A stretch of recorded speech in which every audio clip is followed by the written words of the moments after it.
afternoon, guys. We'll start with the broadcast section with no embargo, followed by the embargo section for 10:30 p.m. tonight. No live tweeting during the broadcast section, and use microphone provided. Johnny. Ange, just give us a bit of update on your sort of injury problems, team use. In terms of the two centre-backs, Christian Romero and Mickey van der Ven, do you envisage them playing a full 90 at the weekend, or perhaps one of those where you have to manage them like Monday? Don't really have injury problems. We've only got really one that's kind of... obviously, Sonny's the one that's kind of trying to work his way back. And he's improving, which is positive for us, not for Sunday. But apart from obviously the longer term ones, everyone else from the last game is backed up really well. So the rest of the squad's fit and available. And in terms of team selection, we'll see over another sort of 48 hours to decide which way we go. So Sonny not available for Sunday, but do you envisage him being right for Thursday? Oh, we'll see. Like I said, he's improving. It was first time he's kind of got out in the grass today, and he said he felt it's definitely better than what it was. So it's kind of a day-by-day proposition. Obviously, you want to give a professional and competitive performance against Liverpool, but is really the essential priority just getting through unscathed and looking at Thursday? No, I think you want to do more than that. You want to go there and compete against obviously a very good side and compete well. And it's not about just getting through unscathed. You want to get through, having played well against a top team. And I think, irrespective of sort of what's on the horizon, that's still of sort of primary importance to us. Yeah. Hi, Ange. Good afternoon. First of all, can I hear a reaction? Yesterday we heard that Jamie Vardy announced that he'll be leaving Leicester City at the end of the season. What a story from non-league to a Premier League legend. What's your reaction about this? Also, the way he inspired so many people with his background. Yeah, great story. And I haven't seen sort of the story around it, but I assume he still wants to play because I think he still can play. But yeah, look, incredible story, and there's always the ones that always stand out are the ones that are unique, and he's certainly got a unique journey that it's inspiring for everyone. There'd be. We see where he started and, reaching the pinnacle of the game, including, winning a championship.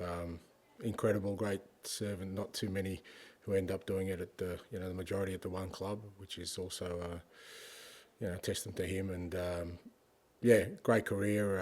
And his longevity shows that, he obviously knew what was important for him to always be in the best condition and, made sure he always looked after himself. There's a lot of lessons there for many aspiring young footballers, and he's a great example of the different paths that people can take to get to the top. It's not always elite academies and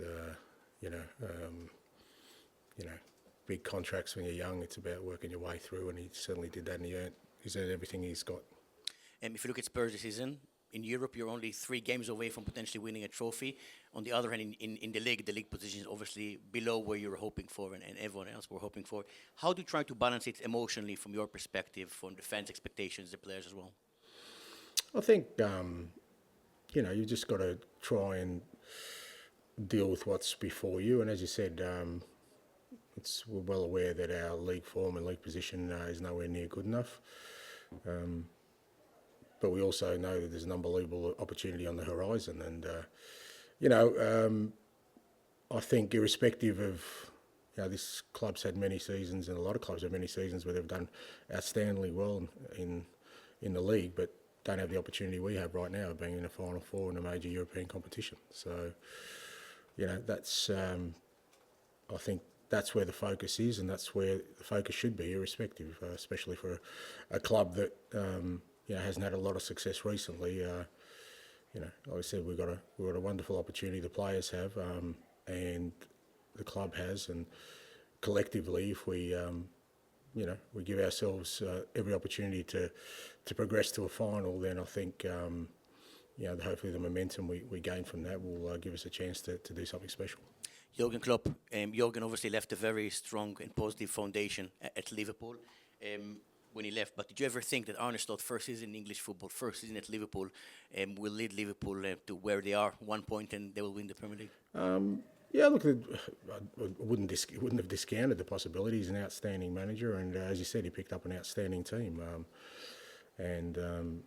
Yeah, they've been brilliant in the league this year. They've been really consistent, maintained a really high level. They've had their best players playing all the time and playing at a really high level, and that's a credit to Arnie and his coaching group and to the players themselves, because they've been close in the last few years, and the fact that they're on the cusp of potentially winning another title, I think, is a credit to everyone involved. Hi there, Ange. Just want to ask about Sonny. Has it just been rest he's needed, or treatment, or a bit of both? Yeah, a bit of both. It's just, like I said, it's obviously a foot ailment, which, because it's weight bearing, you just need to give him some rest, give him some time off it, and get some treatment. But the main is just, I think, just to get him off his feet for a week and allow it to settle so that he can start this process of getting back. Christian Romero did an interview where he spoke about his future and maybe what might happen in the future. Just wondered what you made of that and how important it is that Spurs keep a player like him. Yeah, I mean, I haven't read the report too closely, but I mean, it's like me, mate. If you get asked a question, you've got to answer it, and I'm sure there's a lot of, if you ask me a lot of questions about my future, you'd probably get some great headlines out of that as well. But it doesn't change. What's important right now is not Christian Romero's future or anyone else's future, is that we've got an unbelievable opportunity to do something special at this football club. And for me and everyone involved internally, that's all we're concentrating on. Let's just let's put our heads down and make sure that, because I think for our supporters, that is what's the most important thing to them right now. Right now, all they care about is that, we're in the last four of a European competition. We've got an opportunity to do something special, and that's where our focus is. One of the players, obviously, you'll be looking to, Pedro Porro, has just played this incredible amount of minutes this season. I don't want to jinx him and touch wood, but I don't think he's had an injury even this season. What does he do differently, and just how's he managed to kind of keep himself up? Yeah, he's a pro. He looks after himself. He does everything right on and off the field, but he's also, he's got the kind of body that's resilient to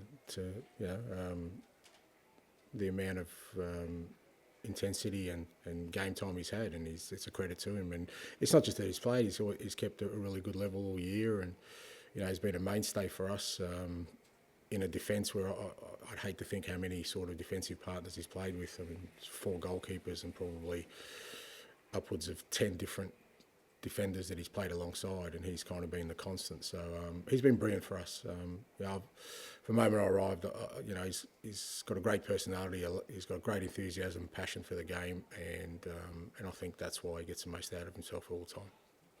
Hi, Ange. Richarlison scored 4 times in the league this season, even though he's not played that many times. What impact could he have made if he'd been available every week? Yeah, I mean, that's not sure, but not just this year. I think if you look at his record last year when he was playing, he was pretty compelling. But with Richie, it hasn't been. We haven't been able to keep him fit and out there long enough. But good thing is he's in a really good place physically now, and certainly, like I said, with the opportunity we have before us, he becomes a real important player for us. What does Richie offer that's slightly different to Dom? Just a different type of player. I mean, Richie's a real kind of sort of 18-yard box kind of striker, where he really is makes an impact when the ball arrives in the box. Whether that's in the air or on the ground, he's a real impact player. He tends to play around those areas, and whereas Dom will work in other areas. But ultimately, I think they're both strikers that fit into sort of how we want to play. Like I said, just with Richie, we just haven't had him available enough. Hi, Ange. Archie Gray's played 40 times this season and had a very good first year at Spurs, but I think he's only started once over the last month. Is he kind of someone you're kind of eager to get more game time into, or is it just kind of a combination of competition in his places now? No, I think it's just, no. I mean, I guess with all these things, just people look at them in the moment in time. If you had said at the start of the year that Lucas Bergvall and Archie Gray and Mikey Moore would have played the amount of time they have as teenagers, I wouldn't have said that that's impossible. So they've played a lot. They've played a lot because they've earned it. Obviously, opportunity as well. But Archie will play. He'll play even between now and the year, he'll play significant minutes. Just the games haven't worked out the way we wanted him to, and we needed to get game time into other guys. He's fit, he's available. Other guys, it wasn't the case. As I said, we've got a real clear focus about where we need to be for the rest of this year and who needs to be in a good physical condition. Archie is in good physical condition. Others weren't, so we had to give them some game time. But there's no doubt Archie will play a significant role still for the rest of this year. And in terms of the Liverpool games this season, played them 3 times. How do you kind of reflect on those games? Because it feels like in a way they've kind of summed up the season, a brilliant win in there, but 2 heavy defeats either side, and you had injuries for all 3 games as well. Yeah, and they've been very settled. So I mean, that's, like I said, that's a story of our season, and we've kind of fluctuated between being really good at times with other times not so good. I mean, they're the only team that's really sort of beaten us comprehensively. I mean, I'm not really sure what the figures are, but out of the 18 games or whatever we've lost in the league, I think 15 of them have probably been by a goal. So it's not like but Liverpool for sure, they opened us up a couple of times. But like I said, in the cup game, I thought in the first leg we were really good. We took the game to them, even though again we had quite a few absences and worked really hard to get a win in that game. So we know it's going to be tough on the weekend, but at the same time, I think it's a great challenge for us. And just finally for me, you're obviously a proud man, proud of your record at other clubs, and this season could finish with the Europa League. Obviously, at the minute, the numbers, 18 defeats, and I think potentially it could be worst ever Premier League season. How much does that kind of hurt you, I guess, personally? Because obviously that's not what you wanted coming into this season. Yeah, well, look, it's not about me. It's not about what I feel and me personally. It's about us as a club, and obviously, like I said, we've fallen well short. But we can assess all that at the end of the year.